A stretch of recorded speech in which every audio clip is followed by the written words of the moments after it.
జై శ్రీరామ. ఓం శ్రీ పరమాత్మనే నమః. ప్రకృతిం పురుషం చైవ విద్ధి అనాది ఉభావపి వికారాంశ్చ గుణాంశ్చైవ విద్ధి ప్రకృతి సంభవాన్.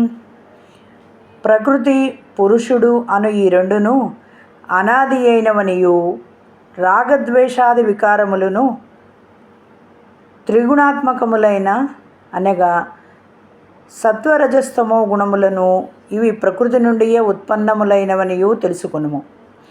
కార్యకరణకర్తృత్వే హేతుః ప్రకృతిరుచ్యతే పురుషః సుఖదుఃఖానాం భోక్తృత్వే హేతురుచ్యతే. ప్రకృతిని మాయ అని అందురు. అది శరీరమునకు సుఖదుఖములను కలుగజేయును. క్షేత్రజ్ఞుడు ఆ సుఖదుఖములను అనుభవించుచుండును.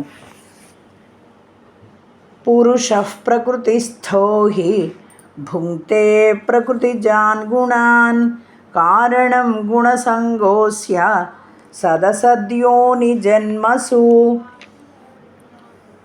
పురుషుడు ప్రకృతి స్థితుడై ప్రకృతి నుండి ఉత్పన్నములైన త్రిగుణాత్మక పదార్థములను అనుభవించును.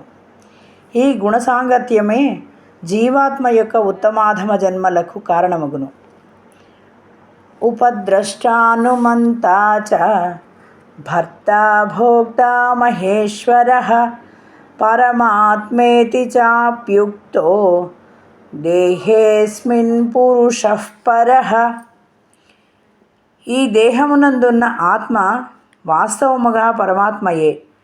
అతడు సాక్షీభూతుడగుట వలన ఉపద్రష్ట అనియు, యథార్థ సమ్మతినిచ్చువాడగుట వలన అనుమంత అనియు, అన్నింటినీ ధరించి పోషించువాడగుట వలన భర్త అనియు, జీవరూపములలో భోక్త అనియు, బ్రహ్మాదులకు స్వామి యగుట వలన మహేశ్వరుడు అనియు, శుద్ధ సచ్చిదానంద ఘనస్వరూపుడగుట వలన పరమాత్మ అనియు పిలువబడుచున్నాడు.